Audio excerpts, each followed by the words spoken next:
Calles del sur de Cuenca se inundaron hoy por el desbordamiento de ríos, mientras en Chone, Manabí, 200 familias quedaron afectadas por una emergencia similar. Desde hoy, la gasolina y el diésel son más caros por el incremento de los precios internacionales de los derivados. En parte, se debe al conflicto bélico en Medio Oriente. ¿A qué se dedicará la oficina del FBI que desde ayer funciona en Ecuador? Televistazo explica cómo trabajarán de manera integrada con la policía ecuatoriana. El ministro del Trabajo, Harold Urbano, explicó en Ecuavisa cómo se pagarán las horas extraordinarias, suplementarias y nocturnas para las nuevas jornadas de hasta 10 horas. Mañana habrá un tercer intento para instalar la audiencia para revisar la prisión preventiva del alcalde de Guayaquil, Aquiles Álvarez. El tribunal llamó la atención al fiscal, que en una convocatoria previa no asistió. 2 ataques armados son investigados como posibles atentados terroristas en Estados Unidos, en una universidad de Virginia. Un hombre abrió fuego en uno de los edificios, dejando 2 heridos, y en el otro, en Michigan, un hombre armado estrelló su auto contra una sinagoga. Irán mantiene sus ataques a buques en el estrecho de Hormuz y promete sostener la guerra hasta acabar con la economía mundial, mientras que el presidente Donald Trump advierte con destruir la red eléctrica iraní.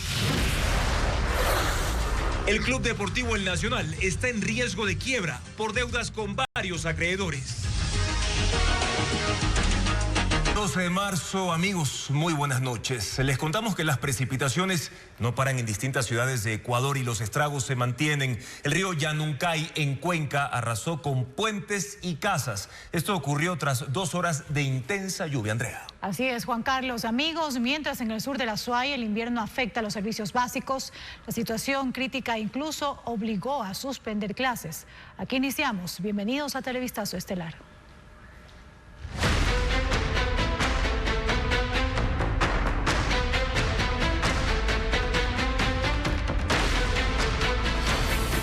Invierno. Más zonas destruidas.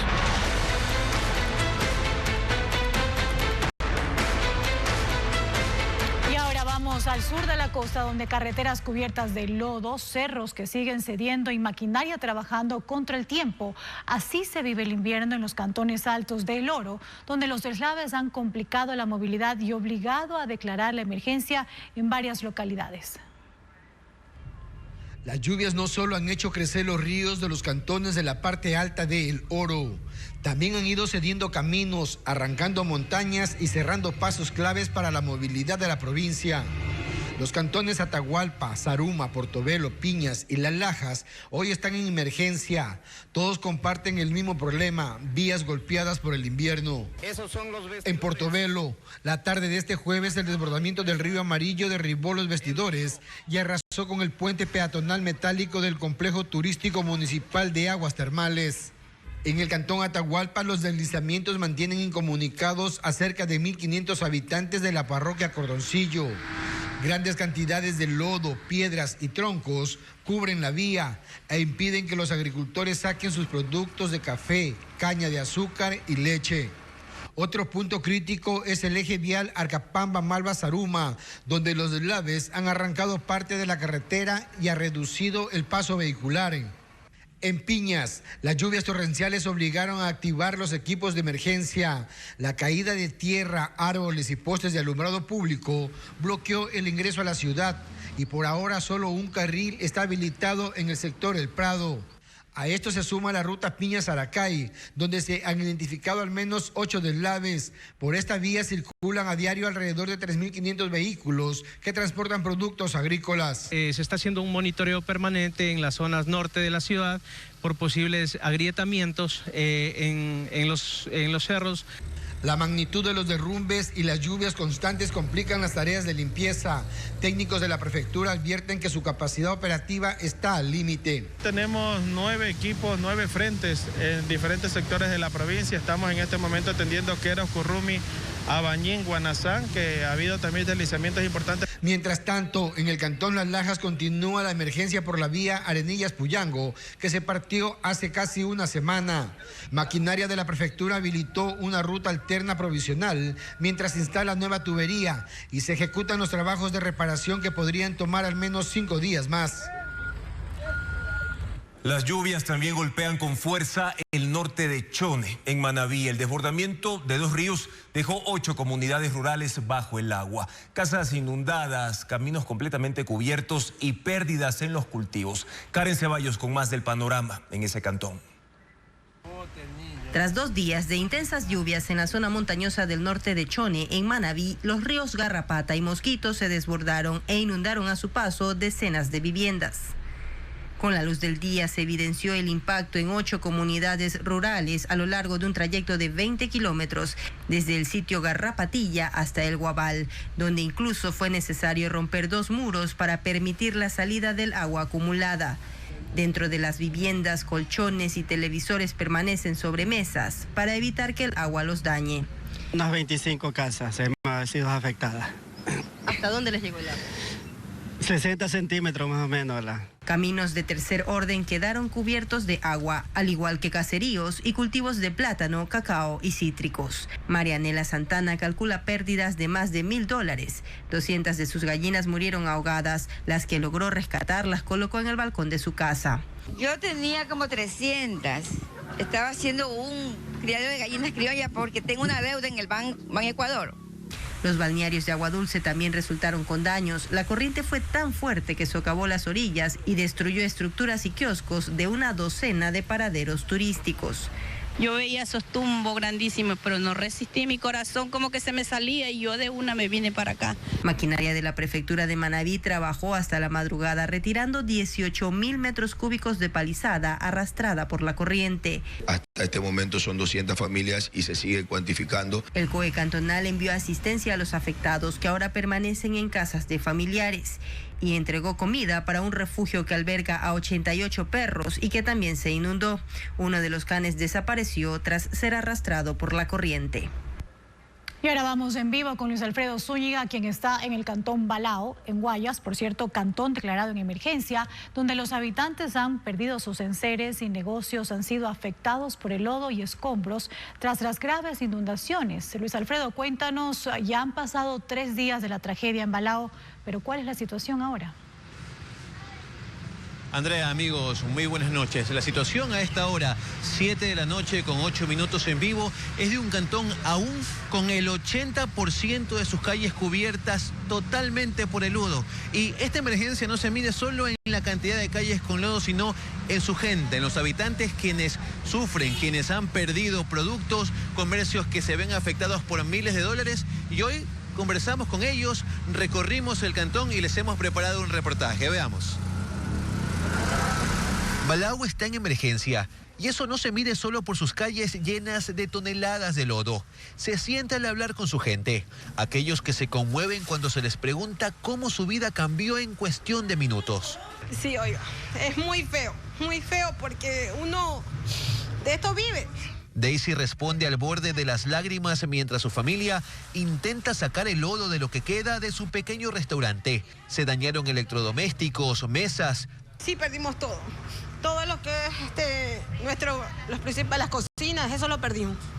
Hoy Balao es el drama de familias que no tienen dónde vivir, porque cuando se inundó, el agua llegó casi al pecho en 15 minutos. Ángel, su esposa e hijos tuvieron que salir corriendo de su casa.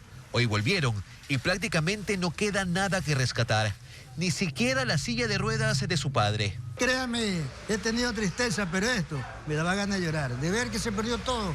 El comercio vive un duro golpe, al menos 120 locales afectados, 3 días sin trabajar y mercadería bajo el agua. Dejan a personas como Job Guamán con más de $30,000 en pérdidas. Dentro de la bodega casi 1 metro de agua. Agua y lodo. Lavadoras, neveras, colchones, refrigeradoras, congeladores. Pérdida total, pérdida total. Los comerciantes construyen muros porque temen un nuevo desbordamiento del río que agrave más su situación. Hay 3,000 familias perjudicadas, 20 están en albergues, un barrio sigue sin luz y el agua volvió apenas anoche. El lodo ha afectado al 80% del cantón. La prefectura tiene al menos 9 máquinas pesadas tratando de retirar el lodo, pero la tarea aún está para largo.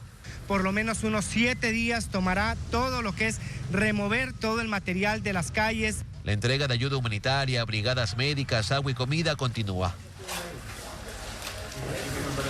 Luis Alfredo, hemos visto las imágenes de la tragedia que ocurre en Balao. ¿Las personas siguen sacando las cosas de sus viviendas y de los locales comerciales aún?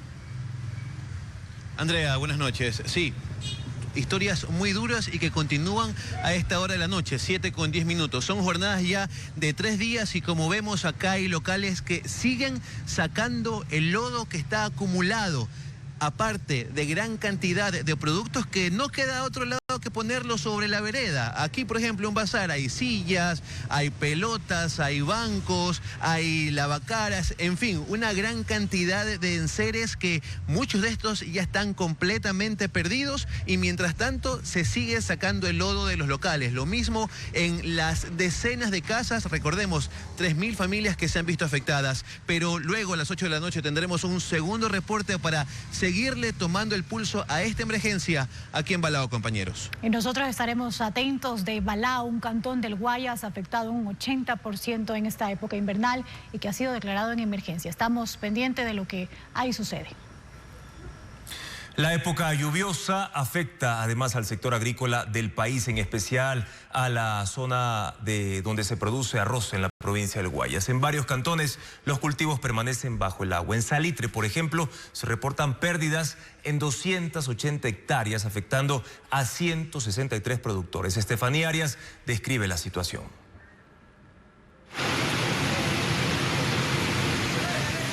Salitre ya lleva 4 días bajo el agua, pero con la intensa lluvia de este jueves, el nivel subió.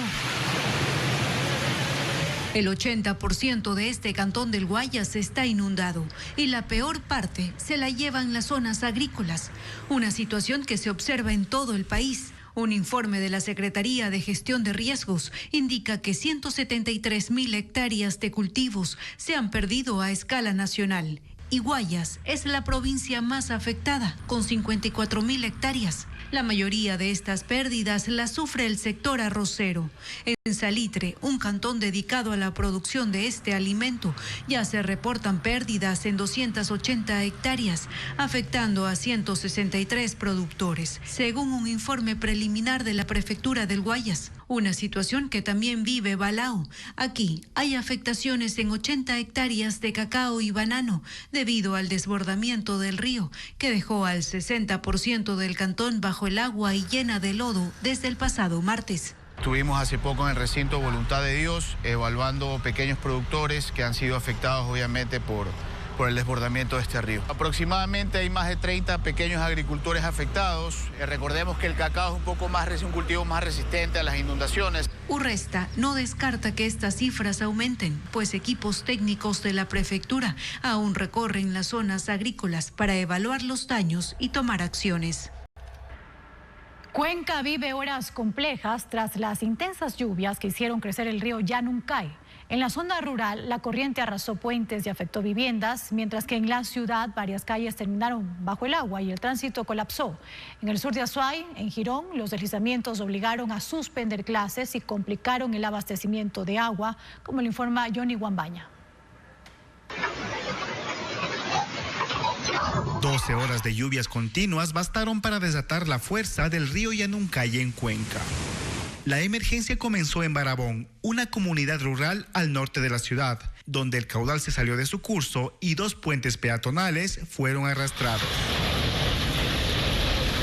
Con su colapso, al menos 8 comunidades quedaron sin ese paso. La lluvia cayó sin pausa hasta las 11 de la mañana. Los habitantes salieron con escobas y palas para sacar lodo y agua de sus viviendas en un intento por evitar mayores daños. Bomberos y técnicos de la Secretaría de Riesgos también apoyaron las labores. En las riberas del río, al menos 6 casas resultaron afectadas, pero la vivienda de Jessica Calderón quedó destruida. Entre el lodo que arrastró la corriente, encontró a sus animales de granja enterrados. La perdimos todo, la casa se viró. Ahorita estamos en la espera poco el caudal para ver cómo hacemos. Y cuando parecía que la emergencia daba una tregua, a las 3 de la tarde la lluvia regresó, lo que volvió a encender la preocupación de los habitantes. El río Yanuncay cruza toda la ciudad de Cuenca y su crecida también provocó problemas en la zona urbana. Las avenidas Solano, 1 de Mayo y 27 de Febrero se anegaron, el tránsito colapsó y varios vehículos quedaron atrapados. La inundación alcanzó incluso a la unidad educativa bilingüe, donde los estudiantes tuvieron que ser evacuados. Hacia el sur de la Suay, en el cantón Girón, las clases fueron suspendidas debido a los deslizamientos continuos que ocurren en la localidad y a la interrupción del suministro de agua potable, después de que la tierra ingresara a la planta de potabilización. Una de las emergencias más recientes ocurrió en el sector Rumipamba, donde un deslave arrasó con 3 casas y cubrió la vía principal. El municipio habilitó un albergue en el Coliseo para los damnificados. Sí, estamos con vida todavía hasta estos momentos. No bien, pero hay luchando la vida que hacer. Eso yo les pido de favor. Ayer conversamos con el señor alcalde. Estaba diciendo que me va a dar una ayudita con un granito de arena más que sea. Por favor, señores. Mientras tanto, las vías Cuenca-Molleturo y Girón-Pasaje permanecen cerradas al tránsito. La ruta alterna es la Xutco-Chancay. Para mañana está previsto instalar la audiencia solicitada por el alcalde de Guayaquil, Aquiles Álvarez, para cambiar la prisión preventiva por medidas sustitutivas dentro del caso Goleada. Esta diligencia ha sido reprogramada en 2 ocasiones por viajes internacionales a los que han sido enviados 2 de los 3 jueces que conforman el tribunal y también por una delegación internacional del fiscal. Veamos. El alcalde de Guayaquil, Aquiles Álvarez, sus 2 hermanos y 2 procesados más por el caso Goleada acudirán este viernes a un tercer intento para instalar la audiencia de apelación a la prisión preventiva que mantiene desde el 11 de febrero. Lo decidió el Tribunal Penal de Delitos Anticorrupción, conformado por los jueces Silvana Velasco, Byron Uzcategui y Willer Choez. Esta audiencia se ha pospuesto en 2 ocasiones, la última porque los jueces Velasco y Uzcategui fueron autorizados por la Judicatura para viajar a Panamá y participar en un encuentro de magistrados. Fueron delegados por el Consejo de la Judicatura 2 días antes de la audiencia. Lo mismo sucedió el 2 de marzo. La audiencia se suspendió porque el fiscal Denis Villavicencio no se presentó por una delegación de fiscales en Brasil. Explicó que no pudo abordar el vuelo de retorno previsto para el 27 de febrero. Sobre eso se pronunció el tribunal y declaró su abandono. La Fiscalía no pudo solicitar prisión contra otros 5 procesados del caso Goleada que tienen medidas sustitutivas. Los 3 jueces responsabilizaron a Villavicencio por no tomar previsiones para acudir a la audiencia. Para el tribunal, no fue causa de fuerza mayor su demora en el traslado al aeropuerto. También advirtió que el fiscal sabía las fechas de la audiencia y conocía con 3 días de anticipación que no iba a llegar a la diligencia, pero no lo notificó. Desde el sábado 7 de marzo, el alcalde de Guayaquil cumple prisión preventiva porque otro tribunal consideró que manipuló el grillete electrónico que portaba. La administración del aeropuerto José Joaquín de Olmedo de Guayaquil se convierte en el nuevo epicentro del conflicto entre el gobierno central y el municipio. El Ministerio de Transporte exigió cambios en la conformación de la autoridad aeroportuaria, lo que generó una inmediata reacción desde el Cabildo. Nos informa Bessie Granja. El control del aeropuerto José Joaquín de Olmedo de Guayaquil se consolida como un nuevo punto de tensión en la relación entre el gobierno central y el municipio. En un oficio, el Ministerio de Transporte solicitó modificaciones en la estructura de control de la autoridad aeroportuaria de la ciudad, provocando la respuesta del Cabildo. Fue durante la sesión ordinaria del Consejo Cantonal de Guayaquil, realizada esta mañana, donde la alcaldesa subrogante Tatiana Coronel se pronunció oficialmente sobre el requerimiento gubernamental. Si el municipio administra el aeropuerto, quitarle esa competencia fácilmente lo tomamos como una centralización del poder, lo cual significaría un enorme retroceso. Pero ahora también hablemos de la eficiencia y de la gestión. Y es que cuando algo funciona bien, lo responsable es fortalecerlo, no quitarlo. El documento fechado el 4 de marzo y suscrito por el subsecretario encargado de Transporte Aéreo, Carlos Mora, sustenta su pedido en el marco constitucional, que según su interpretación, le otorga al gobierno central competencia exclusiva sobre puertos y aeropuertos, incluyendo la rectoría, regulación, control y supervisión del sector. Así, el ministerio exige que se inicie una reforma con el objetivo de garantizar la participación directa del Ejecutivo y concedió un plazo de 5 días para presentarla. Cabe mencionar que existe un contrato de concesión vigente que está vigente hasta el año 2031 y por lo cual con esta intervención del Ministerio de Infraestructura estaríamos de alguna otra manera violentando el principio de seguridad jurídica y el derecho a las partes contractuales para ejecutar este contrato de concesión. Por su parte, el Ministerio de Transporte por el momento no ha emitido declaraciones adicionales.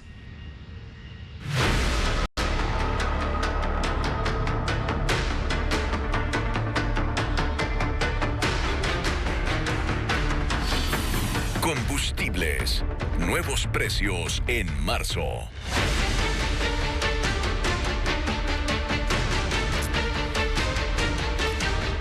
Mucha atención con este tema, amigos, porque el galón de las gasolinas Extra y Ecopaís subió ya 13 centavos, de $2.76 hasta ayer, 11 de febrero. Hoy, 12 de marzo, está en $2.89 el galón. Se incrementó en 4.71%, estamos hablando de casi el tope del 5% de incremento permitido. Aquí está el incremento, 4.71%, pero el permitido bajo el sistema, el mecanismo de bandas que utiliza el gobierno para regular los precios de los combustibles permite hasta 5%, así que cumple con la normativa este incremento. En cuanto al precio del galón del diésel, desde hoy sube también de precio en 12 centavos, de $2.70 hasta ayer. Hoy ya se comercializa este combustible en $2.82. Este 12 de marzo, ahí está el incremento de 12 centavos más, es decir, un aumento del 4.41%. El límite por mes de este combustible también es de hasta 5% bajo el sistema de bandas. Y pese a que este ajuste de los precios de los combustibles se ejecuta de manera mensual, en los últimos días ha aumentado la preocupación respecto si la guerra en el Medio Oriente incidió en estos valores. Joel Vanegas con la información. Los precios de los combustibles en Ecuador volvieron a subir en un ajuste que se realiza el día 12 de cada mes y que responde a las variaciones del mercado internacional. El incremento ya se anticipaba debido a que el país importa cerca del 80% de los combustibles que consume. Para fijar los valores, la estatal Petroecuador aplica un sistema de bandas que permite aumentos máximos del 5% y reducciones de hasta el 10% en el precio de los combustibles. Este jueves, el galón de Extra y Ecopaís rozó el límite máximo de incremento permitido, con una subida del 4.7%, equivalente a 13 centavos. Es un valor que tampoco es exagerado. No tomemos en cuenta que ha habido otros meses en que la gasolina ha subido 18 centavos en un solo mes. En otros ha bajado 12, también ha llegado a bajar 18 centavos. En el caso del diésel, el ajuste para marzo es de 12 centavos, de $2.70 a $2.82 por galón, equivalente a un incremento del 4.4%. El aumento responde en gran parte a la subida de los derivados del petróleo en las últimas 3 semanas por el conflicto bélico en Medio Oriente. La variación del precio del WTI en nuestro caso, porque también hay el Brent, inciden directamente en el precio marcador de los derivados. Analistas advierten que el precio de los combustibles en los próximos meses dependerá de cómo evolucionen las tensiones geopolíticas. En cuanto a la gasolina super, cuyo precio se libera y se ajusta según el mercado, se fijó en $3.41 por galón, 22 centavos más que en los últimos 30 días. Los nuevos precios estarán vigentes hasta el 11 de abril.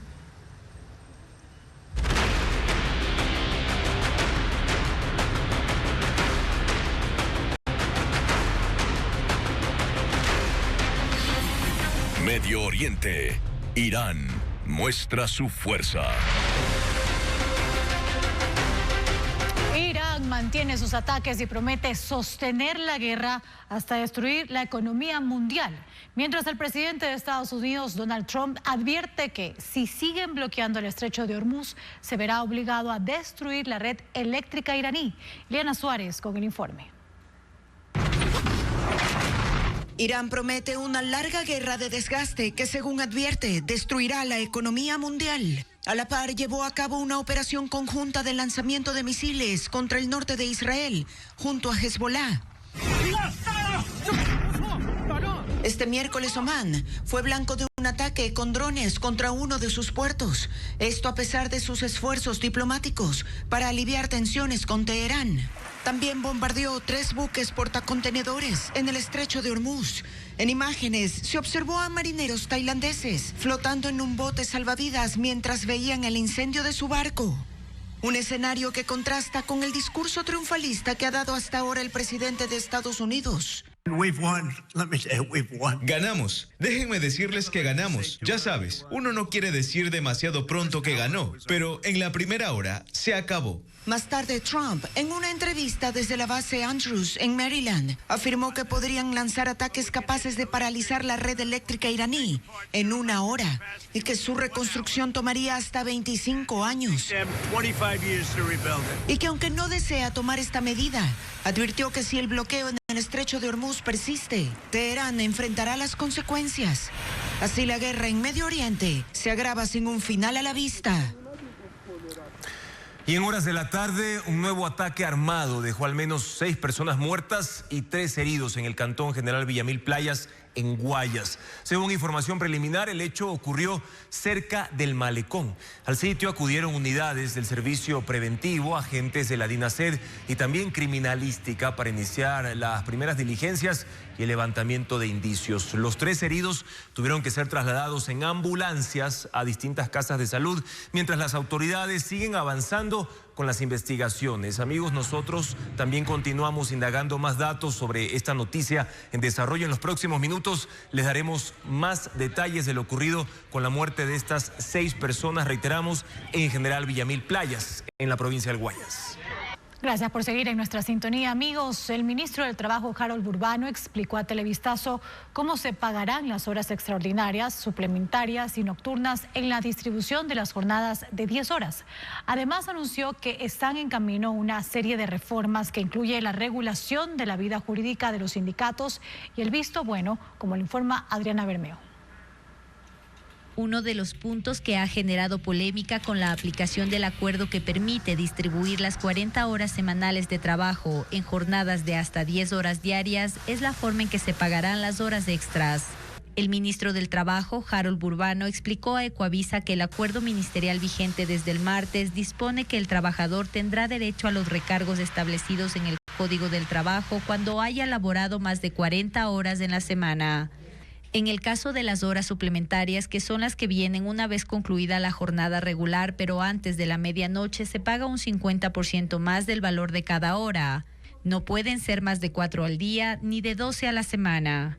Entre las 24 horas y las 6 de la mañana, cada hora se pagará con un 100% de recargo. Si es que tú tienes una jornada laboral de 9 de la mañana a 9 de la noche, ya se pasan las 2 horas a hora nocturna, es decir, de 19 horas a 21 horas. Esas 2 horas tendrán claramente que pagarse en el recargo. En el caso de las horas extraordinarias, que son las de fin de semana y feriados, se pagan con 100% de recargo en relación a la hora de un día normal. Tiene que pagarse los recargos establecidos en la ley. A pesar de que esté dentro de las 40 horas. A pesar de que estén dentro de las 40 horas. Y para las jornadas nocturnas, entre las 19 y las 6 horas, la remuneración de ese trabajador será de un 25% más que un sueldo regular. El ministro del Trabajo también anunció que está en camino una serie de reformas, la primera relacionada con la vida jurídica de los sindicatos. Porque esto ha sido pedido por las organizaciones de trabajadores más allá de su punto de vista político o ideológico. Desde hace ya 3 semanas venimos trabajando en mesas nacionales para construir esta norma. Además, está prevista una reforma integral al procedimiento de visto bueno y otros cambios para que, según dijo, dinamicen el empleo. En el puente Rumichac, el principal paso fronterizo entre Ecuador y Colombia, se mantiene el bloqueo de manera indefinida por esta guerra arancelaria que ha paralizado el comercio. David Sánchez, de nuestra cadena aliada Noticias Caracol, está en Ipiales, en vivo. David, ¿desde qué punto exactamente está cerrado el paso y quiénes lideran esta protesta? Adelante. Juan Carlos y a todos nuestros televidentes, estamos en el kilómetro 1 desde el puente hacia territorio colombiano y quiero mostrarles porque están aquí comerciantes, transportadores y todos los que están vinculados con el tráfico de mercancías o tránsito de mercancías entre las dos naciones. Y este es el cierre. Como ustedes pueden ver a mano derecha está precisamente uno de los contenedores que han instalado los transportadores en este punto y han instalado vallas. La gente tiene que caminar alrededor de 2 a 3 kilómetros desde el lado ecuatoriano, pasar al lado colombiano con sus maletas, con sus enseres y subir hasta el punto donde pueden tener acceso a los taxis. A esta hora los manifestantes controlan este punto y no permiten el paso de ningún tipo de vehículo ni particular ni vehículo de transporte, mucho menos de carga, compañeros. Y cuéntanos, David, ¿cuándo iniciaron estas manifestaciones oficialmente? La movilización inició el lunes en este punto, pero se hacían algunos bloqueos esporádicos, no había cierre total. Pero anoche, es decir, ahora ya completamos las 24 horas, instalaron estos contenedores y empezaron a controlar precisamente quién pasa por este punto. Y por ello han anunciado de que este es el segundo punto de esta movilización. Falta un tercero que hablan de traer los vehículos de carga y llenar los diferentes carriles de este punto para bloquear completamente y radicalizar un poco más la medida que se está dando en este sector. Pues nosotros hablamos con algunos de los manifestantes y preparamos un informe para ustedes, compañeros, y este es. No hay paso en la frontera colombo-ecuatoriana. Sectores vinculados con el comercio exterior con Ecuador atravesaron contenedores y bloquean el paso vehicular. Sí, está totalmente bloqueado. Se ha abierto un corredor humanitario, que eso sí está libre, y el tráfico de personas, pero el transporte pesado en general está totalmente bloqueado. Según los manifestantes, entre quienes se encuentran transportadores, habitantes y operadores fronterizos, el aumento de los aranceles impuestos por los dos países los tiene en crisis. Estamos todos los que estamos afectados con esto de los aranceles, ya no tenemos que dar de comer a nuestros hijos, un trabajo de toda una vida y ahora estamos, pero que no sabemos qué hacer. Hemos sido abandonados por parte del gobierno. En estos momentos y a través de estos medios hacemos el llamado para que el presidente Petro y quienes tengan la responsabilidad de organizar esta frontera también visibilicen todo este problema que estamos viviendo. Nosotros como comunidades hemos sido olvidadas. Hasta el momento no hay ningún diálogo con representantes del gobierno. Por ello anuncian. El tiempo que sea, si es un mes, 2 meses, el tiempo que sea, nosotros no nos vamos a levantar hasta que el gobierno no nos cumple y vengan y hable, tanto el presidente ecuatoriano como el presidente colombiano. Hay oídos sordos de parte de los dos gobiernos, tanto de Noboa como de Petro. La exigencia del pueblo es que ellos se reúnan, dialoguen y deroguen. La medida sigue aquí firme. 2, 3, 4, un mes, 2 meses aquí nos vamos a estar. Los manifestantes instalaron un campamento en la zona donde pasan la noche y preparan alimentos. Bueno, lo acabamos de escuchar en tu reportaje, David. Esta protesta se está ejecutando de manera indefinida en ese punto de Ipiales. Pero ¿se conoce si el gremio de Carchi se uniría a esta manifestación desde el lado ecuatoriano? ¿Hay información de eso?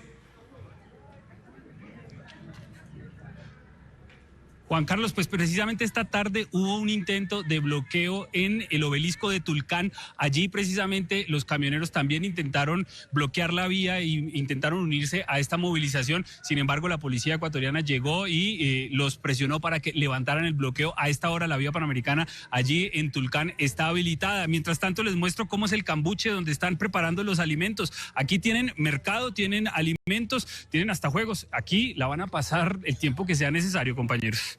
¿Y cuáles son las consecuencias o cuáles serían estos efectos de la paralización, David? Porque el intercambio comercial del que vive este gremio está suspendido y el impacto económico al sector es preocupante, podría ser mayor.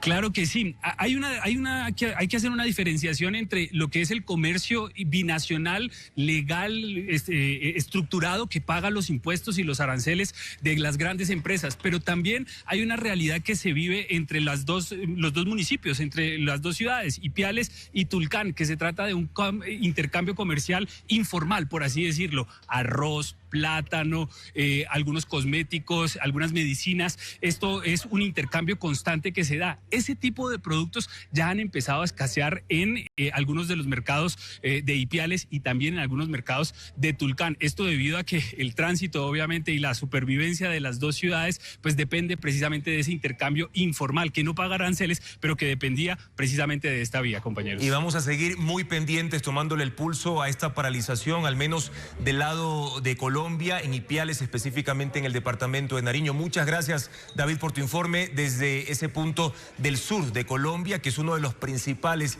espacios fronterizos entre Ecuador y el vecino país, donde, como acabamos de ver, se mantiene el bloqueo indefinido por la guerra arancelaria entre ambos países que ha paralizado el intercambio comercial. Teo, les contamos ahora que más de 200 mujeres y líderes empresariales del sector exportador se reunieron en Guayaquil para analizar los desafíos que enfrenta el comercio internacional en un contexto marcado por tensiones geopolíticas y cambios en las reglas comerciales. El encuentro también abordó el papel que están desempeñando las mujeres en las cadenas de exportación, como nos cuenta María Gabriela Carpio.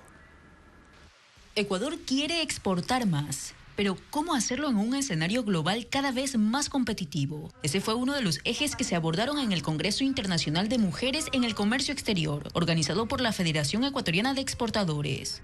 Más de 200 representantes y líderes empresariales del sector se dieron cita en este encuentro, que también evidenció el creciente liderazgo femenino. El área de comercio exterior en las empresas esencialmente está dominada en más del 70% por mujeres con su trayectoria profesional para hacer esa toma de decisiones que permite llegar a nuevos mercados. Precisamente desde ese liderazgo, el sector exportador busca que Ecuador gane más espacio en los mercados internacionales, y las experiencias de otros países de la región ofrecen pistas. Perú, por ejemplo, ha apostado por la apertura comercial. Tiene 22 acuerdos comerciales activos y el año pasado superó los 90.000 millones de dólares en exportaciones, casi 3 veces más de las exportaciones totales del Ecuador. Trabajar de forma coordinada entre el sector público y privado ha sido clave. Nosotros como privados tenemos la visión, arriesgamos, pero si el aparato público no nos ayuda a seguir abriendo mercados, no podríamos ir a esa velocidad.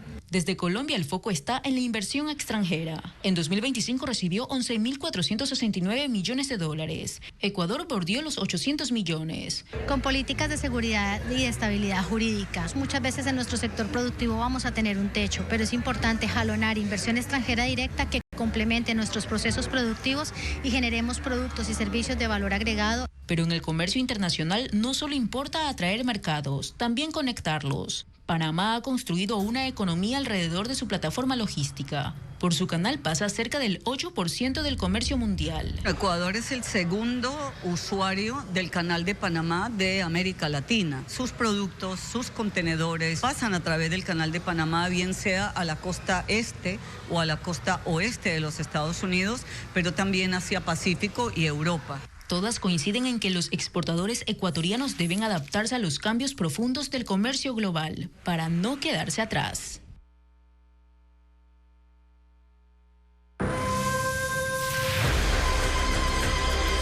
¿Qué pasa cuando enfermar significa luchar contra la distancia y la falta de medicinas? En el corazón de la Amazonía, comunidades enteras enfrentan una crisis sanitaria, agua insegura y puestos de salud con los insumos mínimos. Taisha, salud en el olvido. Un especial de Televistazo. Desde este domingo 15 de marzo, 7 de la noche, por Ecuavisa. Seguimos informando. Ha transcurrido más de un mes de los allanamientos en la Agencia Nacional de Tránsito y varios servicios clave no se restablecen todavía. Expertos y escuelas de conducción advierten pérdidas económicas y exigen una depuración urgente. Carla Delgado con el reporte de la situación. Vacías. Así permanecen estas aulas desde hace un mes. Se trata de una de las 200 escuelas de conducción no profesionales que existen en el país y que tras los allanamientos de la Agencia Nacional de Tránsito también debieron suspender temporalmente sus actividades. Aquí, por ejemplo, además de las capacitaciones, también se realizaban exámenes psicosensométricos, evaluaciones obligatorias para los conductores que permiten medir sus aptitudes sensoriales, físicas y motrices. Según Vinicio Manzano, representante de las escuelas de conducción no profesionales, el sector atraviesa una situación compleja. Las pérdidas para las escuelas superan ya los $20,000 por cada escuela por este mes de cierre, sin contar ya estos 12, 13 días que vamos a estar, pero se ha tomado una medida extrema que está demorando demasiado y eso nos está llevando al quiebre forzoso de cada escuela. Y si las escuelas registran pérdidas en la Agencia Nacional de Tránsito, las cifras son aún mayores. De acuerdo con estimaciones, cada día la entidad dejaría de percibir cerca de $240,000. En un mes, la cifra superaría los $5,300,000. Dice que desde hace 3 años han presentado denuncias que no han tenido respuestas. Hace unos 3 años atrás se nombró una directora provincial aquí en Pichincha y se nos empezó a convocar en forma externa en unos centros comerciales a pedirnos $1,000 por escuela para que los procesos funcionen normalmente. Eso lo denunciamos en su momento, pero las repercusiones fue contra nosotros. Y que no habrá un cambio sustancial si no hay depuración interna y sanciones concretas. Esto mientras en la Agencia Nacional de Tránsito varios servicios clave como la emisión de licencias aún no se restablecen.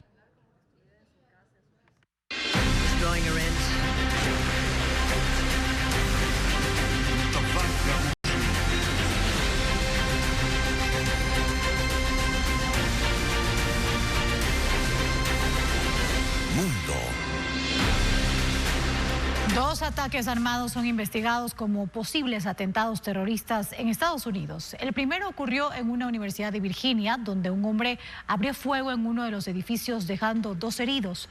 El otro en Michigan, ahí un hombre armado estrelló su auto contra una sinagoga. Melis González con las imágenes. La violencia sacudió a los estudiantes de la Universidad Old Dominion de Virginia la mañana de este jueves, cuando un hombre disparó dentro del edificio de la Escuela de Negocios, dejando un muerto y 2 heridos. El sospechoso intentó huir, pero trabajadores del lugar y estudiantes lo enfrentaron mientras llegaba la policía.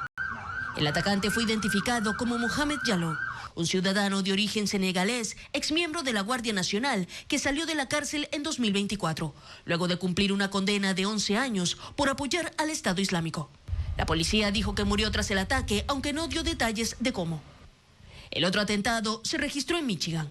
Ahí un hombre estrelló su vehículo contra la sinagoga Templo de Israel, donde también funciona una escuela primaria. El conductor atravesó la entrada y chocó en uno de los pasillos, provocando un incendio. Fue abatido por el personal de seguridad.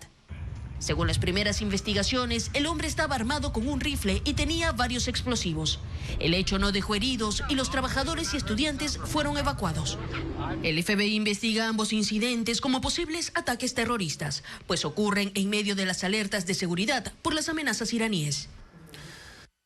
Un tribunal ruso condenó a 19 personas por su participación en el tiroteo en una sala de conciertos de Moscú que dejó 149 muertos y más de 600 heridos en 2024. 15 de los acusados fueron condenados a cadena perpetua. 1 a 22 años y medio de prisión y 3 más a 19 años. Entre los condenados están los 4 autores materiales procedentes de Tayikistán, quienes intentaron huir tras el atentado, pero fueron capturados en la frontera. Una facción del Estado Islámico se atribuyó la responsabilidad de la masacre, donde 4 hombres armados dispararon a personas que esperaban un concierto y luego incendiaron el edificio. El aumento del precio del barril del petróleo, impulsado por el conflicto en Medio Oriente, está provocando presión sobre los combustibles en el mundo. Un informe de la Agencia Internacional de la Energía anticipa un hundimiento de la oferta del petróleo de 20 a unos 8 millones de barriles al día y advierte de la mayor interrupción de suministro de crudo de la historia. Las Fuerzas Armadas de Irán reiteraron hoy que tienen total control del estrecho de Hormuz y no permitirán el paso de buques de Estados Unidos ni de sus socios. Esto está provocando recortes en el flujo de crudo que sale del Golfo Pérsico a través de la vía fluvial, por donde normalmente transitan 20 millones de barriles diarios. Según la Agencia Internacional de Energía, de prolongarse el bloqueo, el volumen se reducirá a la mitad o hasta los 8 millones de barriles, lo que sería la mayor perturbación del suministro petrolero mundial en la historia. En este contexto, los miembros del organismo acordaron desbloquear 400 millones de barriles almacenados, de los cuales 172 millones son de Estados Unidos. A pesar de ello, hoy el precio del barril superó los $100 y varios países ya están tomando medidas. El gobierno de Honduras cubrirá el 50% del aumento de la gasolina y el diésel. Corea del Sur, Croacia y Hungría anunciaron un tope para el precio del combustible y limitarán las exportaciones de gasolina y diésel para asegurar el suministro interno. Mientras que el Fondo Estatal de Tailandia está subsidiando el diésel para contener el impacto en el transporte. El gobierno de Japón prepara instalaciones para una posible liberación de reservas estratégicas si el precio sigue subiendo. La Unión Europea también estudia liberar reservas y en el G7 se discute imponer impuestos a las ganancias extraordinarias de las petroleras con el fin de financiar ayudas a los consumidores. La Asociación Estadounidense del Automóvil reporta que el precio del galón de gasolina en Estados Unidos registra un promedio nacional cercano a los $3.50, el nivel más alto desde el año 2024. Este incremento ocurrió paulatinamente desde el inicio del conflicto con Irán el 28 de febrero pasado, cuando el precio por galón estaba en $2.85. El alza estaba vinculada además con las interrupciones en el suministro global por los ataques en el estrecho de Hormuz, por donde se transporta cerca del 20% del crudo que se comercializa a escala mundial. Han generado temores de escasez y no solo eso, también presiones en los precios del barril de petróleo. En España, filas de árboles de durazno y nectarina cubren tierras agrícolas de Aitona, al oeste de Cataluña. Estos campos florecen desde febrero hasta mediados de marzo, tiñendo de tono rosado el paisaje. Durante años, este lugar fue conocido solo por sus habitantes locales, pero en la última década, Aitona ha impulsado el turismo con visitas organizadas para quienes disfruten de la floración y conozcan el ciclo del cultivo.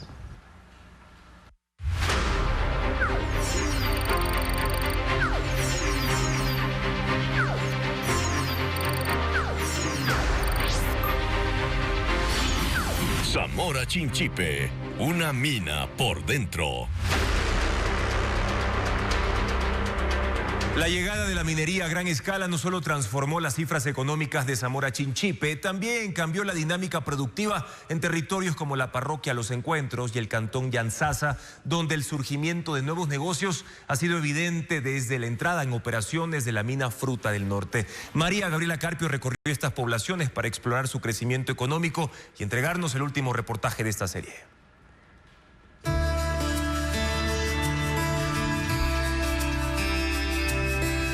Empresas que hace menos de 10 años no existían. Hoy forman parte del paisaje comercial del cantón Llanzasa, en Zamora Chinchipe. La actividad minera a gran escala impulsó un boom de emprendimientos y servicios en esta zona de la Amazonía Sur, donde hasta 2024 había cerca de 2.000 negocios. Todo el trayecto de la vía principal que usted puede ver, todo ese trayecto concesionarios de maquinaria pesada, muchas son de Cuenca, de Guayaquil, también hay distribuidoras de repuestos de maquinaria pesada. Entonces estas empresas grandes han venido a invertir y eso ha hecho que Llanzasa sea el epicentro económico.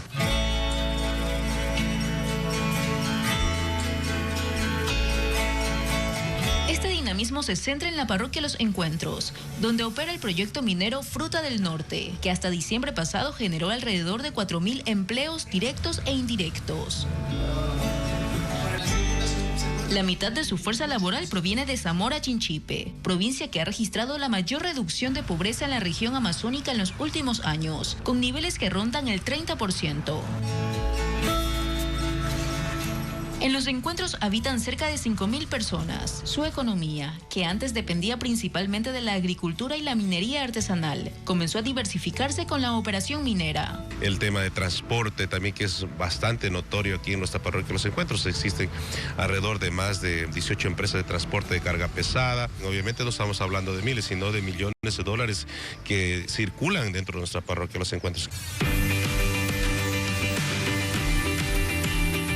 Parte de este desarrollo también está vinculado a los compromisos sociales del proyecto minero, que ha invertido cerca de $50 millones en infraestructura, vialidad y programas de formación, ejecutados mediante convenios con instituciones públicas y autoridades locales.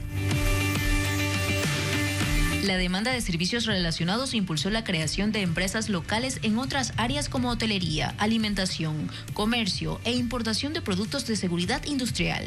Trabajamos con la mayoría de las empresas de transporte. Equipamos camionetas, buses, busetas, tráileres desde cero. Las equipamos con todos los kits de antiderrames, botiquines, extintores, conos.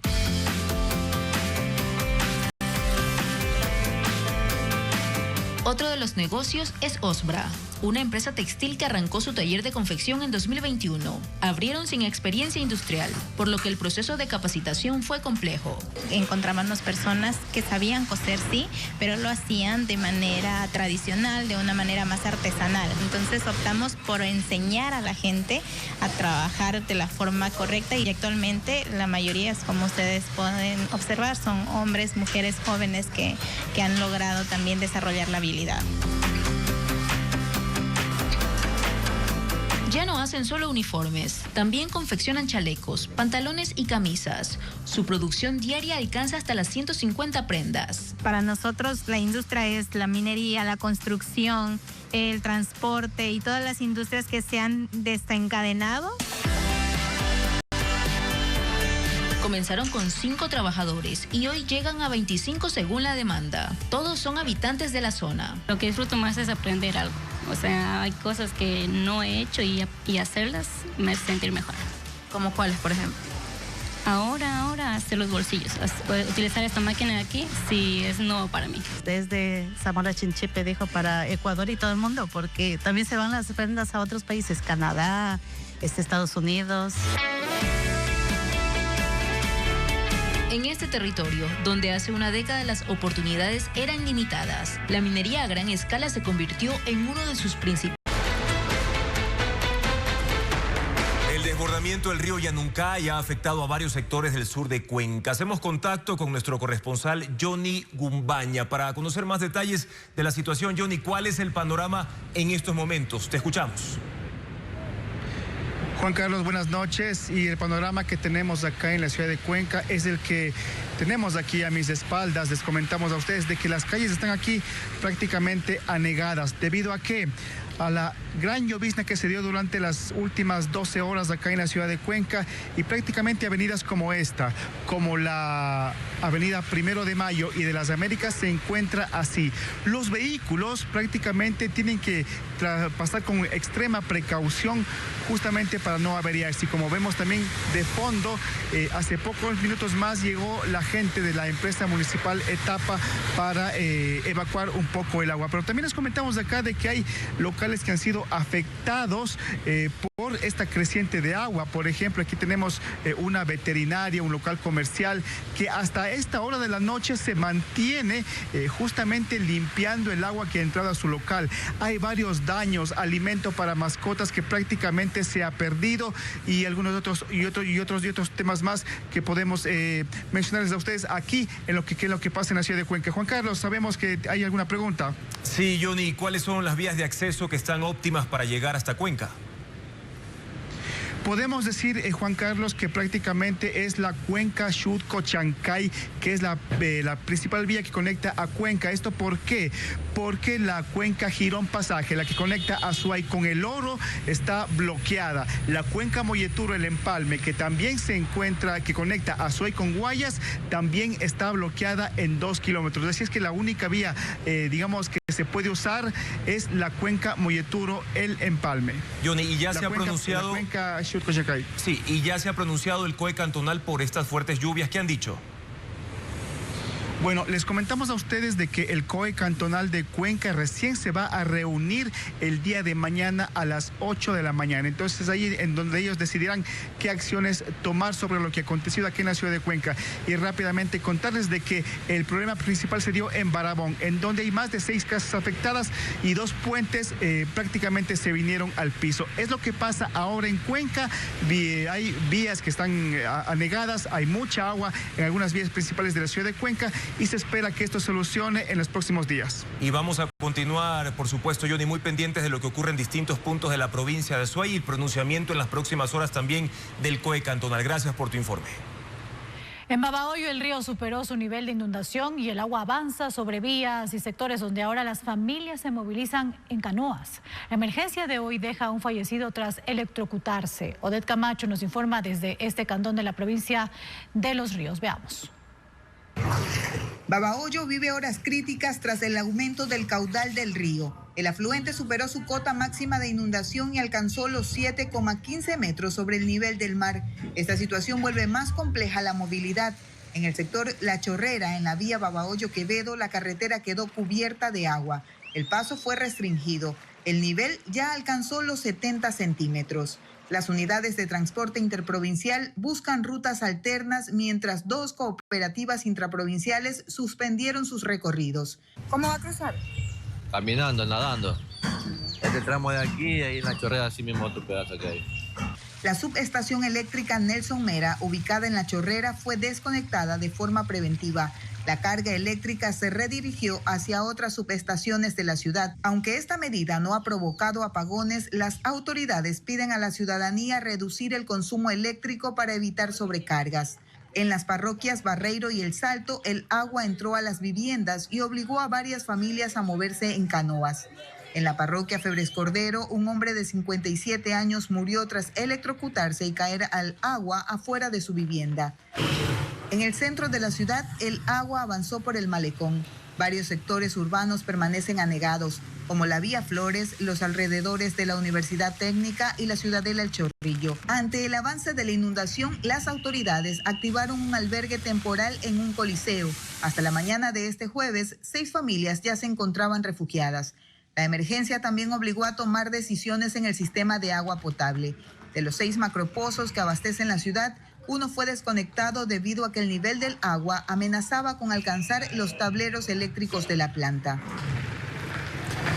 Y una de las zonas más afectadas en Babahoyo es la parroquia El Salto, donde varias viviendas y calles permanecen cubiertas de agua. Nuestra corresponsal Odette Camacho está en ese punto para mostrarnos los efectos de esta emergencia y la situación de las familias. Adelante, Odette, el alcalde de Babahoyo está contigo.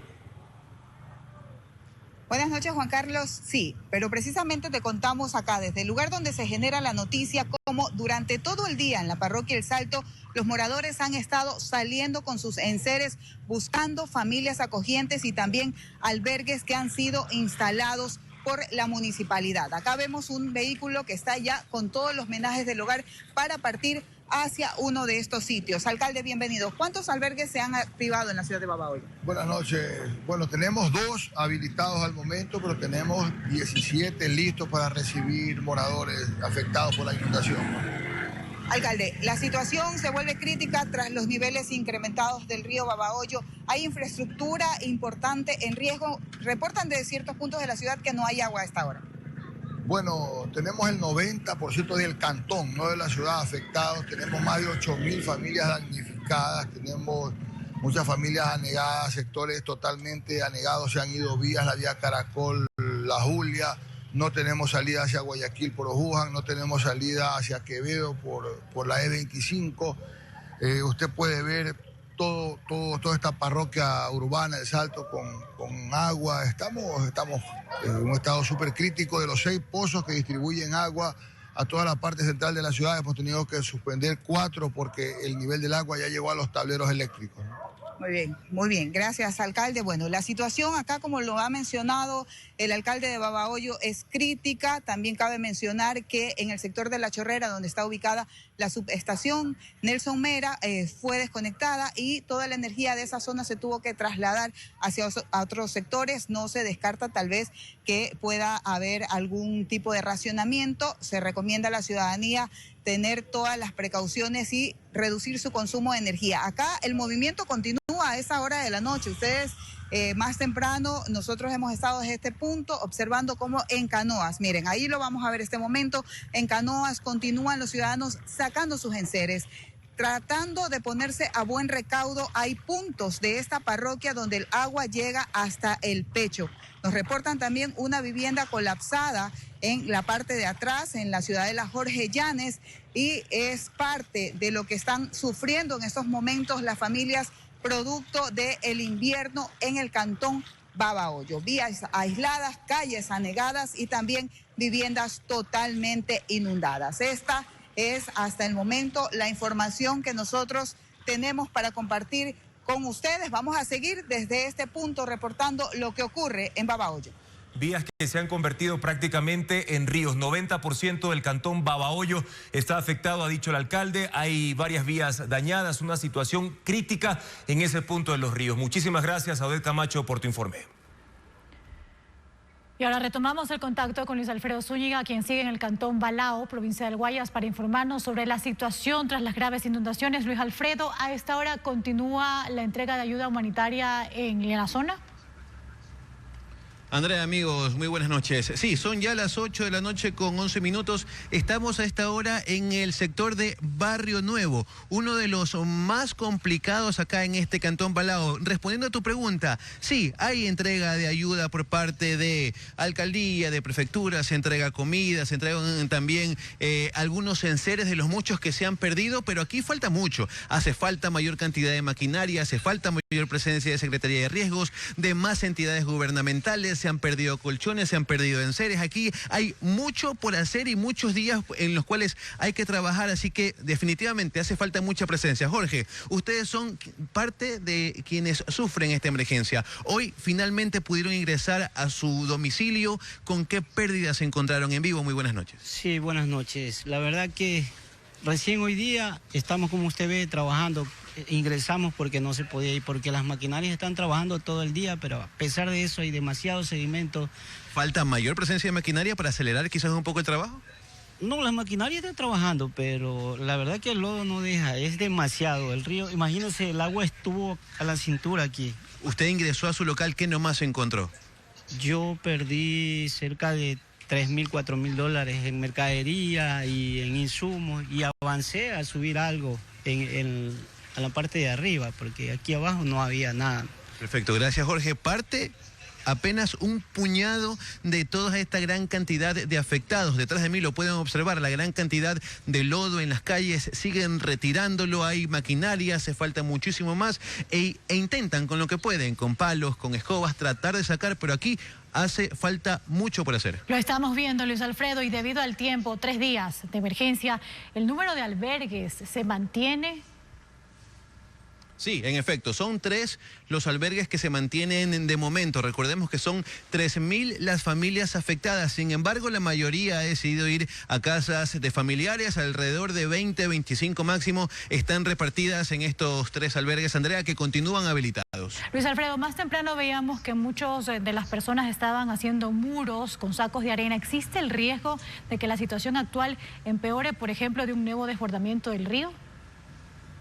Hemos conversado sobre este tema con prefectura, con alcaldía, también con moradores, y es un temor latente porque pese a que se ponen los muros, se intenta hacer lo que se pueda, esto se puede agravar. Es decir, por ejemplo, la noche de ayer no llovió aquí en Balao, pero el río volvió a subir de nivel por lo que ocurre aguas arriba. Así que el temor, la incertidumbre es constante y por esto es que de manera preventiva improvisan estos tipos de muros para que Dios no quiera, vuelve a ocurrir esta emergencia, tratar de que no golpee con la misma fuerza. Y por supuesto, la preocupación latente de los habitantes, esto es en el cantón Balao, en la provincia del Guayas.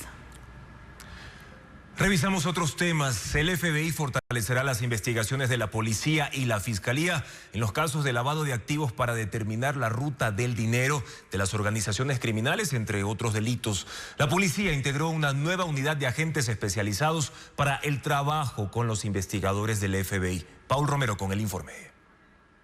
Identificar la ruta del dinero de las organizaciones criminales será uno de los desafíos del Buró Federal de Investigaciones FBI de Estados Unidos, que desde este miércoles cuenta con una oficina permanente en Ecuador. Para este propósito, el FBI, la policía y la fiscalía compartirán información, coordinarán operaciones y desarrollarán investigaciones, según el memorando de entendimiento firmado entre las autoridades de los dos países. La policía integró una nueva unidad de agentes especializados, seleccionados por el comandante Pablo Dávila, que fueron capacitados y entrenados para el inicio de operaciones. El FBI también trabajará con la Unidad de Análisis Financiero y Económico UAFE, que en 2025 reportó el incremento de operaciones financieras inusuales por $1.577 millones, según reveló la semana pasada el director de la unidad, José Julio Neira, durante el primer Foro Internacional de Justicia Antimafia Italiana. Se introdujeron 1.577 millones donde hay una alerta de lavado de activos y donde Fiscalía tiene que realizar su proceso de investigación. La presencia permanente de agentes del FBI en Ecuador agilizará las investigaciones que el Buró Federal viene desarrollando desde el año pasado, cuando el Departamento de Estado declaró a los grupos armados organizados Los Choneros y Los Lobos como terroristas. Esta declaratoria, según el director regional del FBI, Allen Pack, fue determinante para investigar todos los movimientos de esas organizaciones criminales. Abrió muchas puertas para utilizar herramientas que antes no estaban disponibles. Estas herramientas nos ayudarán a llevar a la justicia a esos grupos tan peligrosos. La oficina permanente del FBI funcionará en la Embajada de Estados Unidos. Hoy en el radar digital el tema principal de búsqueda está relacionado al toque de queda. Por eso las palabras clave en Google se han centrado en la siguiente búsqueda: toque de queda Ecuador y también toque de queda marzo de 2026. De aquí se derivan varias preguntas que ustedes, amigos, han hecho en el ecosistema digital de este jueves y las vamos a solventar a continuación. ¿Qué es el toque de queda y qué significa? El toque de queda es una medida de restricción de la libertad de tránsito que obliga a los ciudadanos a permanecer en sus hogares durante un horario específico. Por disposición legal y bajo el control de la Policía Nacional y las Fuerzas Armadas, está prohibido circular por vías y espacios públicos sin una justificación que sea permitida por la ley. Ahora, ¿por qué hay toque de queda en Ecuador? Porque se mantiene la violencia criminal en varios territorios del país, principalmente en la costa ecuatoriana, asesinatos, sicariatos y secuestros. Por eso se trata de una nueva fase en contra del crimen organizado, el narcotráfico y la minería ilegal. Esta vez será en cooperación con los Estados Unidos y, según las autoridades, será de gran magnitud. Por ello necesitan vías despejadas para el movimiento de tropas en los operativos conjuntos durante las intervenciones militares. ¿Desde cuándo y en qué provincias rige el toque de queda? Arranca este domingo 15 de marzo hasta el lunes 30 de marzo de 2026. El toque de queda se va a ejecutar en las siguientes provincias: Santo Domingo de los Áchilas, Los Ríos, también en Guayas y en la provincia de El Oro. En estas 4 provincias, aunque el gobierno ha dicho que no descarta a futuro ejecutarlo en Esmeraldas o en Manabí, pero este 15 de marzo arranca en estas 4 provincias de la costa. También ustedes consultan cuál es el horario del toque de queda. La restricción de movilidad es diaria, rige desde las 23 horas, 11 de la noche hasta las 5 del día siguiente, es decir, hasta las 5 de la mañana. Reitero, desde las 11 de la noche hasta las 5 de la mañana. 6 horas en total del toque de queda en las provincias que acabo de mencionar. Otra de las preguntas importantes son, mucha atención con esto, ¿hay salvoconductos para circular? La respuesta es no. El ministro del Interior, John Reinberg, ha sido enfático en que no se van a emitir salvoconductos. Los sectores productivos y la ciudadanía en general deben ajustar sus horarios logísticos para no circular en el horario restringido. Entonces, también ustedes han consultado, ¿quién puede circular durante el toque de queda? Solo están exentos de esta medida los sectores estratégicos que porten credenciales o documentos que avalen su actividad. Por ejemplo, el personal de salud, médicos, enfermeros y conductores de ambulancias. También fuerzas del orden, policía y también los militares, es decir, las Fuerzas Armadas. Servicios de emergencia, como por ejemplo bomberos y personal de gestión de riesgos, sobre todo ahora en la coyuntura de las inundaciones en varias de las provincias de la costa. Y por supuesto, los viajeros, personas con vuelos ya programados o traslados terrestres confirmados, pero deben presentar sus pasajes o también su ticket de viaje. Y un aviso importante sobre esto: el incumplimiento de esta medida del toque de queda puede acarrear sanciones penales de 1 a 3 años de prisión, según las advertencias del ministro del Interior. Y precisamente María Cecilia Largacha ha preparado un reportaje sobre este tema. Vamos a verlo. El presidente Noboa se reunió en Guayaquil con algunos de sus ministros y también con asambleístas afines. Fue una reunión a puerta cerrada, en la que se esperaba que el toque de queda fuera uno de los temas a tratar. Oficialmente ya se ha anunciado que quienes deban movilizarse durante el toque de queda por asuntos médicos o porque tienen que tomar un vuelo pueden hacerlo. Pero hasta ahí, no han existido más explicaciones, pese a que en redes sociales las preguntas se acumulan. Está, por ejemplo, la persona que se encuentra fuera del país, que regresa a Ecuador en la noche y que sí, ya sabe que puede mostrar su pasaje para circular, pero no tiene idea cómo hará para que alguien vaya a recogerla al aeropuerto. También está quien pregunta qué va a pasar con las empresas de logística en carga pesada. ¿Los camiones podrán circular con algún salvoconducto o permiso? Y en ese mismo sentido, otra persona dice, ¿dónde están los comunicados hacia las empresas que generan 24/7? ¿Cuáles garantías de seguridad se les dará al sector productivo y a sus empleados que se movilizarán a esas horas? Otra persona hace la misma pregunta pero más directa. ¿Y los que trabajan de noche? Para todos ellos, las respuestas aún no llegan. Por eso la expectativa por esta reunión era alta, porque cabía la posibilidad de que de aquí salieran algunas de las respuestas a todas estas dudas. Pero no, la mayoría de asistentes a esta reunión se negó a dar alguna declaración pública. Solo lo hizo la asambleísta Valentina Centeno, pero tampoco aclaró demasiado. Bueno, de eso es un tema reservado, ¿no? Lo que se sabe es lo que públicamente tenemos, la información a la que tenemos acceso todos, que tendremos toque de queda y que estamos en estado de excepción. Y que el toque de queda será en 4 provincias, Guayas, Los Ríos, El Oro y Santo Domingo de los Sáchilas, de 11 de la noche a 5 de la mañana. Aunque el resto de respuestas aún podría llegar antes del domingo, cuando la medida comience a regir. Bueno, decirles también que hasta el momento no hay decreto ejecutivo ya confirmando este toque de queda. Solo tenemos las versiones por parte de las autoridades que hay hermetismo en cuanto a algunos temas, pero ya los invitamos, lo tienen en pantalla, el código QR que los llevará directamente a nuestra web ecuavisa.com con la información detallada sobre el toque de queda que, reiteramos, comienza este domingo 15 de marzo, específicamente en Guayas, Los Ríos, El Oro y Santo Domingo de los Sáchilas. Esperamos que en las próximas horas, en los próximos días, las autoridades entreguen más información de cómo se va a ejecutar esta medida en contra del crimen organizado.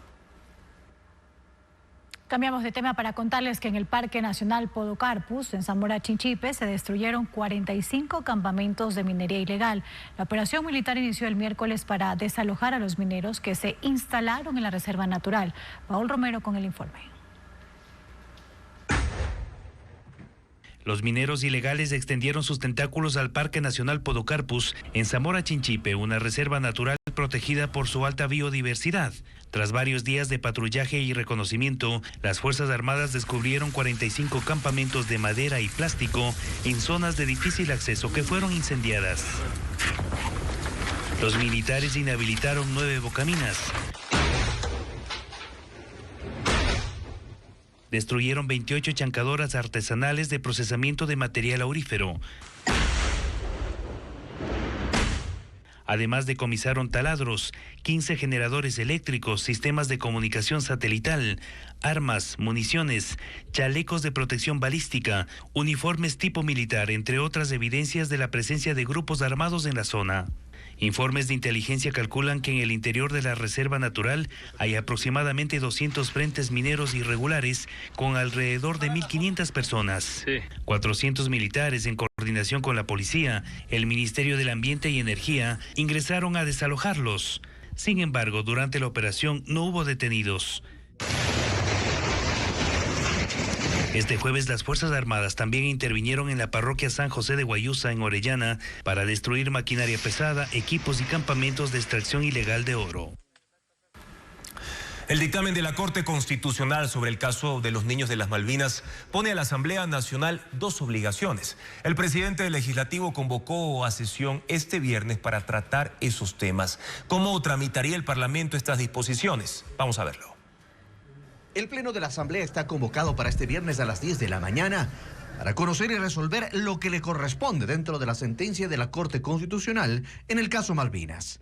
Para ello, luego de la lectura, se tramitará una resolución que debe incluir Como primer punto, la disposición de declarar el 8 de diciembre como día en memoria de los niños Josué, Ismael, Steven y Nehemías.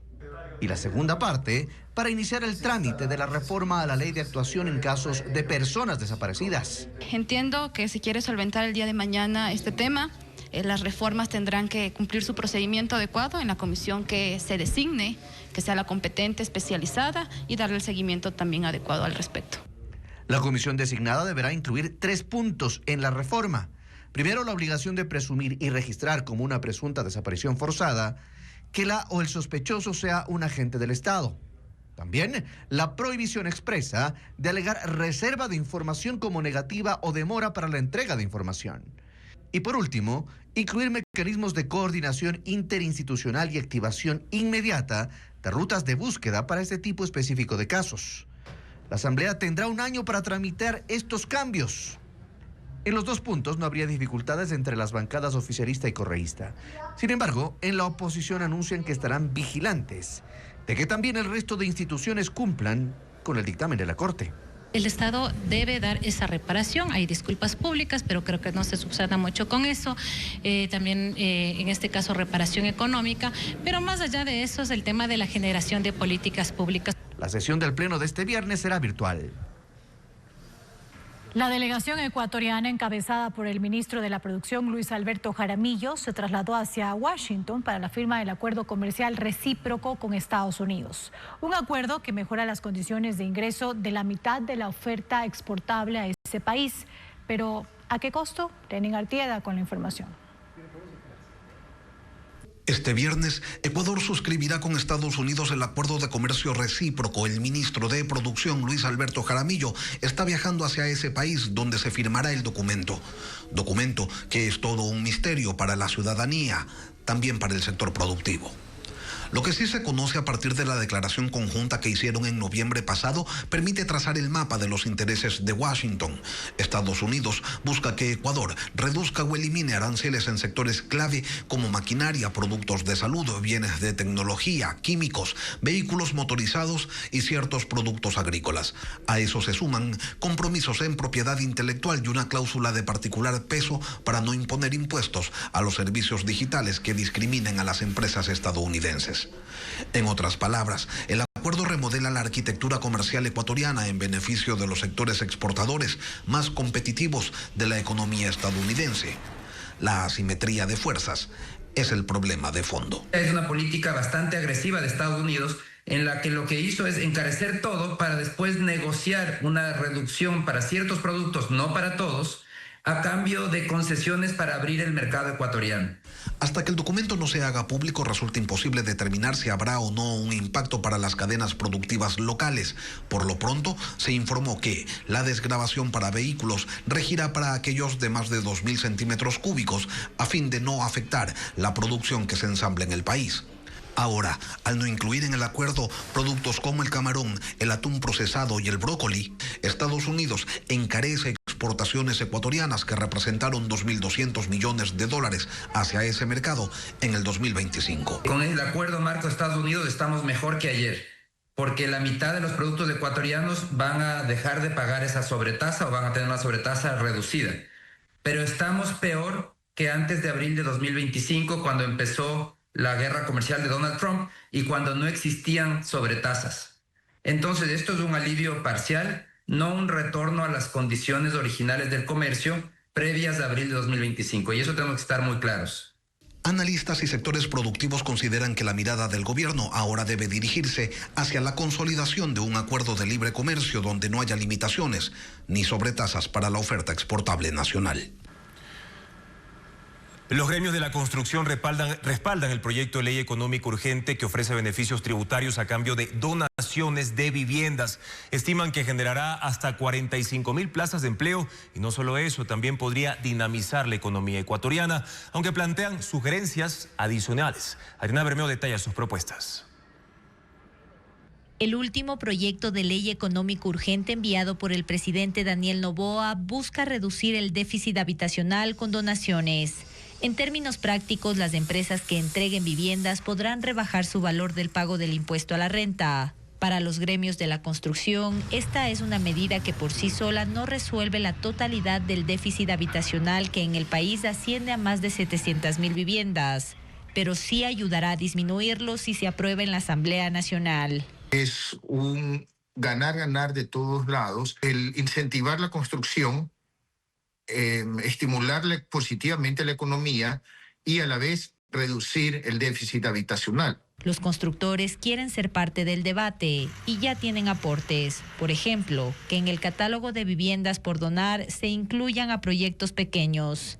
Que no solamente la gente que quiera donar el 30% en vivienda, no solamente se dirija a los proyectos que está ahorita haciendo el MID, sino que se abra la puerta para que las empresas grandes que quieran dar la vivienda puedan ellos simplemente contratar, así vea, arquitecto, ingeniero, denme haciendo estas casas, yo tengo el terreno, construya y todo. Y que se incluya en el debate también a los municipios, porque obtener las licencias de construcción puede tomar hasta un año. La proyección de la Cámara de la Industria de la Construcción proyecta que esta reforma, junto a otros incentivos del gobierno, puede generar hasta 45.000 plazas de empleo por la construcción de nuevos proyectos de vivienda.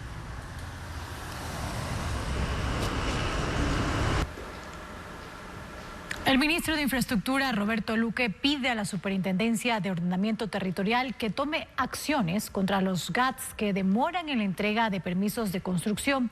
Patricio Díaz cuenta que hizo ese llamado durante una comparecencia en la Asamblea por la Ley Urgente para Vivienda de Interés Social. El ministro de Infraestructura, Roberto Luque, dice que este es el año de la construcción. Y prueba de ello la Ley Económica Urgente del Ejecutivo sobre incentivos tributarios para viviendas de interés social. En la Comisión de Desarrollo Económico de la Asamblea reunida en Guayaquil, el funcionario destacó el interés de que esta norma complemente el plan del gobierno conocido como Casa 100, que entrega vivienda de hasta $30.000 de manera gratuita a personas de los estratos más pobres. El proyecto propone una deducción del impuesto a la renta por el valor de las viviendas de este tipo que sean donadas por el sector privado. Vamos a hacer un catálogo de necesidades en donde vamos a poner los potenciales beneficiarios, cuál es el déficit habitacional georreferenciadamente, para que aquellos que quieran donar casas puedan ver en dónde las pueden ubicar. Y además, crearán una plataforma para que los posibles beneficiarios puedan registrarse. Pero el ministro mostró una preocupación. Dice que hay gobiernos autónomos descentralizados que no han simplificado sus procesos para permisos de construcción y complican incluso los que tienen que ver con vivienda de interés social. Y nosotros estamos tomando y pidiendo a la Superintendencia de Ordenamiento Territorial que tome acciones contra aquellos GATS que demoran sobre todo los permisos. Hoy no podemos estar dependiendo de que la gente dependa su casa y su techo de un alcalde. Si los alcaldes se suman, en buena hora, pero si no, tendremos que pelearnos con ellos. Según el Ministerio de Finanzas, existe un déficit de 700.000 viviendas. Y la intención del proyecto, además, es generar empleo. Aseguran que 25 metros de construcción generan un empleo por 18 meses. La presidenta de la comisión dice que el trámite del proyecto avanza favorablemente. Nuestra expectativa es la próxima semana aprobar el primer informe, llevarlo al Pleno y a finales de este mes de marzo poder ya tener la aprobación de esta ley. Al ser económico urgente, la Asamblea tiene 30 días para su trámite. El plazo inició el pasado 9. Con más, amigos, gracias por su sintonía. Hace pocos minutos informamos sobre una masacre en el Cantón General Villamil Playas. Ahora la Policía Nacional confirma nuevos detalles de este hecho violento. El ataque ocurrió cerca de las 4 de la tarde en una propiedad privada ubicada en la avenida Paquilla y el Malecón, donde se realizaba una fiesta de cumpleaños. Según el reporte policial, sujetos armados ingresaron a ese lugar y dispararon contra los asistentes. Testigos indicaron que los atacantes habrían llegado en una motocicleta. Durante el procedimiento se levantaron varios indicios balísticos, mientras unidades investigativas continúan en el sitio recabando información. Y el cuerpo del niño que cayó en una alcantarilla en el noroeste de Guayaquil ya está siendo velado por sus familiares. Vecinos y allegados fueron quienes encontraron el cuerpo tras una búsqueda que duró 5 horas. El cuerpo del pequeño Michael apareció ayer a las 11 de la noche, 5 horas después de haber caído en esta alcantarilla y a 3 cuadras del sitio del incidente.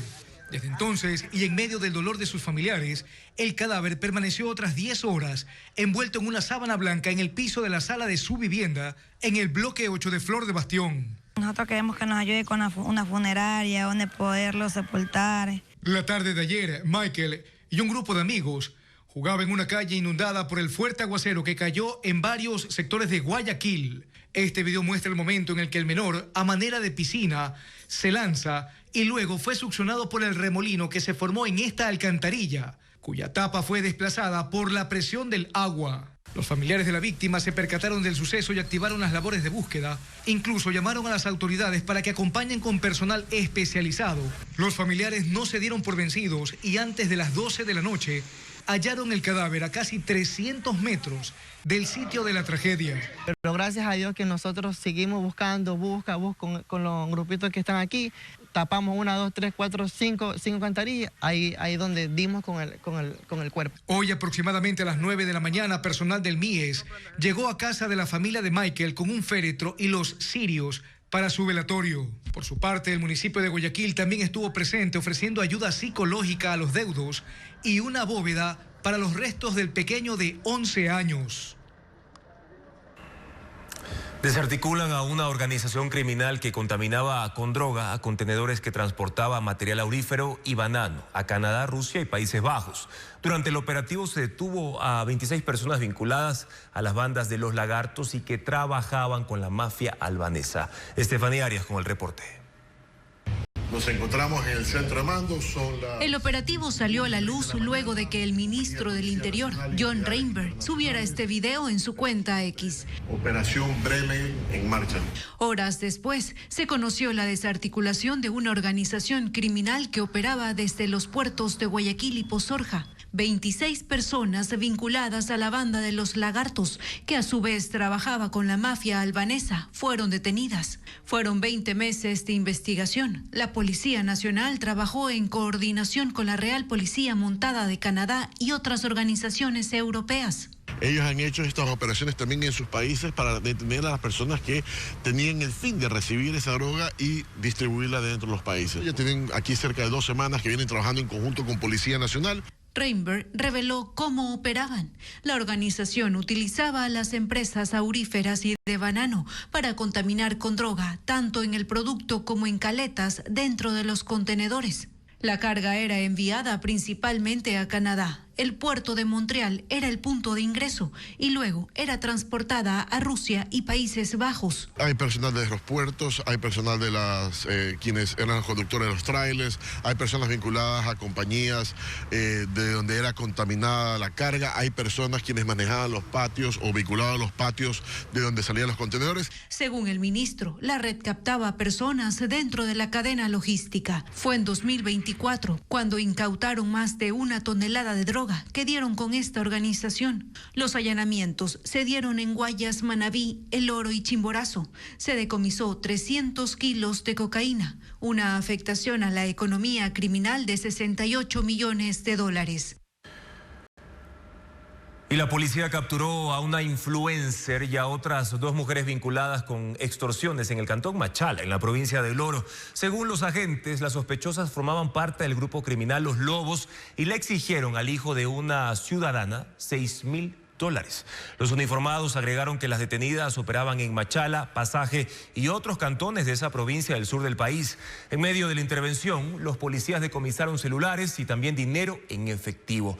Tras una audiencia de formulación de cargos, se dispuso prisión preventiva para las 3 mujeres.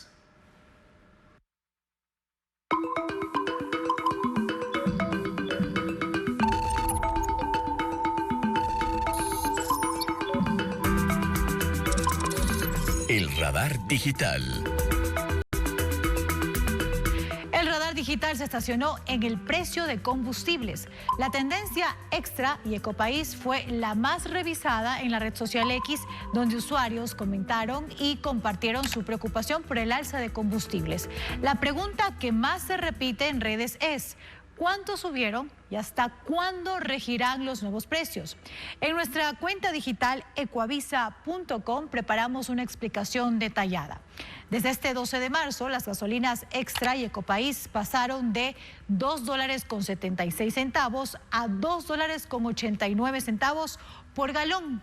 La gasolina Super, con precio liberalizado, subió de $3.19 a $3.41 y el diésel de $2.70 a $2.82. Pero mucha atención, porque estos valores estarán vigentes hasta el 11 de abril, según el esquema de actualización mensual de precios. ¿Sabe usted qué es la tecnología denominada hash matching o cotejo de huellas digitales? Las plataformas de Meta y Google la utilizan con el fin de proteger a niños y adolescentes en el entorno digital. Cada vez que una imagen o video de abuso sexual infantil es identificado, se le asigna un código o un hash. Cuando ese mismo archivo se intenta subirlo o compartirlo, los sistemas lo bloquean automáticamente. En ecuavisa.com hemos preparado una nota detallada de cómo Ecuador, desde febrero, la Fiscalía General del Estado ha detenido a 4 hombres de Santo Domingo, Quito y Guayaquil que tenían material de abuso sexual infantil mediante este sistema muy útil. Y un inesperado protagonista se robó las miradas durante el cambio de mando en el Congreso de Valparaíso, en Chile. Se trata de Emiliano. El carismático amigo de 4 patas caminó tranquilamente por la alfombra roja preparada para recibir a las autoridades y hasta se echó en el camino. El momento fue grabado por los asistentes. El video se viralizó rápidamente en la red social X. Por ejemplo, en la cuenta Sitio del Suceso, el clip supera más de 500.000 reproducciones. Además, se ha compartido 3.472 veces. Muchos usuarios comentan con humor que el verdadero protagonista del evento fue el perrito. Estas noticias y más información usted las encuentra en www.ecuavisa.com y Ecuavisa Play y en todas las redes sociales de Ecuavisa.